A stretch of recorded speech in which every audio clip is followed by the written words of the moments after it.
Hello, ഇന്നത്തെ നമ്മുടെ വിഷയം ഒരു റിയൽ എസ്റ്റേറ്റ് പ്രോജക്റ്റിൽ അപ്പാർട്ട്മെൻറ്റോ വില്ലയോ ബുക്ക് ചെയ്യുന്ന ഒരാൾക്ക് real estate regulation and development act 2016 നൽകുന്ന നിയമപരിരക്ഷ എന്തൊക്കെ എന്ന് പരിശോധിക്കുകയാണ്. Real estate regulation and development act പ്രകാരം ഒരു ബിൽഡർ സമയബന്ധിതമായി ഒരു അപ്പാർട്ട്മെൻറ്റ് പ്രോജക്റ്റ് പൂർത്തിയാക്കാതിരിക്കുകയോ അല്ലെങ്കിൽ അലോട്ടിയുമായി പറഞ്ഞ കരാറിലെ വ്യവസ്ഥകൾ പാലിക്കാതിരിക്കുകയോ ചെയ്തു കഴിഞ്ഞാൽ ഒരു പരാതിയുമായി നിങ്ങൾക്ക് റിയൽ എസ്റ്റേറ്റ് റെഗുലേറ്ററി അതോറിറ്റിയെ സമീപിക്കാവുന്നതാണ്. പ്രധാനമായും 3 തരത്തിലുള്ള റിലീഫുകൾക്ക് വേണ്ടിയാണ് നമ്മൾ റിയൽ എസ്റ്റേറ്റ് റെഗുലേറ്ററി അതോറിറ്റിയെ സാധാരണയായി സമീപിക്കുന്നത്.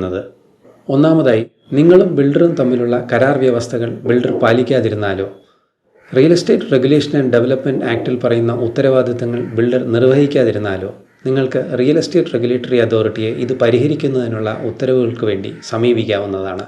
ഇങ്ങനെ സമീപിക്കുമ്പോൾ ബിൽഡർ നിയമലംഘനങ്ങൾ നടത്തി എന്ന് ബോധ്യപ്പെട്ടാൽ ബിൽഡറിൽ നിന്നും പിഴ ഈടാക്കുവാനുള്ള അധികാരവും റിയൽ എസ്റ്റേറ്റ് റെഗുലേറ്ററി അതോറിറ്റിക്ക് ഉണ്ട്. ഉദാഹരണത്തിന്, കരാറിൽ പറഞ്ഞതുപോലെ പാർക്കിംഗ് ലോട്ട് നിങ്ങളുടെ പേരിലേക്ക് അലോട്ട് ചെയ്യാതിരിക്കുക, ആധാരം രജിസ്റ്റർ ചെയ്യാതിരിക്കുക, കോമൺ അമ്യൂണിറ്റീസ് കൃത്യമായി പണി പൂർത്തിയാക്കാതിരിക്കുക എന്നിങ്ങനെയുള്ള കരാർ ലംഘനങ്ങൾ ചൂണ്ടിക്കാട്ടി നിങ്ങൾ റെറയെ സമീപിച്ചാൽ ഈ കരാർ ലംഘനങ്ങൾ ബോധ്യപ്പെടുന്നതനുസരിച്ച് ഈ ലംഘനങ്ങൾ പരിഹരിക്കുവാനുള്ള ഉത്തരവുകൾ നൽകാൻ റെറയ്ക്ക് അധികാരമുണ്ട്. ഇങ്ങനെ നൽകുന്ന ഉത്തരവുകൾ ബിൽഡർ പാലിച്ചില്ല എന്നുണ്ടെങ്കിൽ റെറയ്ക്ക് ബിൽഡറിനെതിരെ പെനൽറ്റി ഇമ്പോസ് ചെയ്യുവാനുള്ള അധികാരവുമുണ്ട്. രണ്ടാമതായി, നിങ്ങൾ ബുക്ക് ചെയ്ത അപ്പാർട്ട്മെൻറ്റ് ബിൽഡറിന് സമയബന്ധിതമായി പൂർത്തിയാക്കാൻ കഴിയാതിരുന്നു കഴിഞ്ഞാൽ ഈ കാലതാമസം ഉണ്ടാകുന്ന പീരീഡിലത്തേക്കുള്ള ഇൻട്രസ്റ്റ് ക്ലെയിം ചെയ്യുന്നതിന് വേണ്ടി ഒരു ഇൻട്രസ്റ്റ് ക്ലെയിമുമായി നിങ്ങൾക്ക് റിയൽ എസ്റ്റേറ്റ് റെഗുലേറ്ററി അതോറിറ്റിയെ സമീപിക്കാവുന്നതാണ്. ഇങ്ങനെ നിങ്ങൾ സമീപിക്കുമ്പോൾ SBI prime lending rate plus 2% എന്ന നിരക്കിൽ നിങ്ങൾക്ക് ഇൻട്രസ്റ്റ് അവാർഡ് ചെയ്യുവാനുള്ള അധികാരം റിയൽ എസ്റ്റേറ്റ് റെഗുലേറ്ററി അതോറിറ്റിക്ക് ഉണ്ട്. ഇതുകൂടാതെ ബിൽഡർ വരുത്തിയ വീഴ്ച മൂലം നിങ്ങൾ റിയൽ എസ്റ്റേറ്റ് പ്രോജക്റ്റിൽ നിന്നും പിന്മാറുകയാണെങ്കിൽ നിങ്ങൾ മുടക്കിയ തുക തിരികെ കിട്ടുന്നതിനായി നിങ്ങൾക്ക് റെറയിൽ പരാതിപ്പെടാവുന്നതാണ്.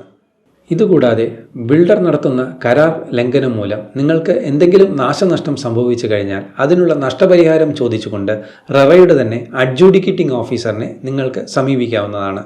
ഉദാഹരണത്തിന്, നിങ്ങളുടെ കരാറിൽ പറയുന്ന ക്വാളിറ്റിയിലും സ്പെസിഫിക്കേഷനിലും ബിൽഡർ അപ്പാർട്ട്മെൻറ്റ് പൂർത്തിയാക്കാതിരിക്കുക, അല്ലെങ്കിൽ ബിൽഡർ നിങ്ങൾക്ക് അപ്പാർട്ട്മെൻറ്റ് കൈമാറുന്നതിന് വരുത്തിയ കാലതാമസം മൂലം നിങ്ങൾക്ക് എന്തെങ്കിലും സാമ്പത്തിക നഷ്ടം സംഭവിച്ചിട്ടുണ്ടെങ്കിൽ ഇതിനുള്ള നഷ്ടപരിഹാരം ചോദിച്ചുകൊണ്ടും നിങ്ങൾക്ക് റെറയുടെ തന്നെ അഡ്ജൂഡിക്കേറ്റിംഗ് ഓഫീസറിനെ സമീപിക്കാവുന്നതാണ്. മേൽപ്പറഞ്ഞ റിലീഫിനായി റെറയെ സമീപിക്കണമെങ്കിൽ ഒരു അലോട്ടി എന്ന നിലയിൽ നിങ്ങൾ ഉറപ്പാക്കേണ്ട ഒരു പ്രധാനപ്പെട്ട കാര്യം, നിങ്ങൾ ഇൻവെസ്റ്റ് ചെയ്യുന്ന പ്രോജക്റ്റ് റെറയിൽ രജിസ്റ്റേർഡ് ആണോ അല്ലയോ എന്ന് വെരിഫൈ ചെയ്യുകയാണ്.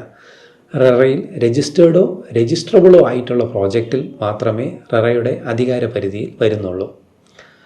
ഇത് കാരണം റെറയിൽ രജിസ്ട്രബിൾ അല്ലാത്ത ഒരു പ്രോജക്റ്റ് ആണെങ്കിൽ നിങ്ങൾക്ക് റെറയെ സമീപിക്കാൻ കഴിയുന്നതല്ല. അതുകൊണ്ട് ഒരു പ്രോജക്റ്റിൽ ഒരു അപ്പാർട്ട്മെൻറ്റോ വില്ലയോ ബുക്ക് ചെയ്യുന്നതിന് മുൻപായി ആ പ്രോജക്റ്റ് റെറയിൽ രജിസ്റ്റേർഡ് ആണോ എന്ന് നിങ്ങൾ തീർച്ചയായും വെരിഫൈ ചെയ്യേണ്ടതാണ്. ഈ വീഡിയോ നിങ്ങൾക്ക് ഉപകാരപ്രദമാണെന്ന് കരുതുന്നു. Thanks for watching. നന്ദി, നമസ്കാരം.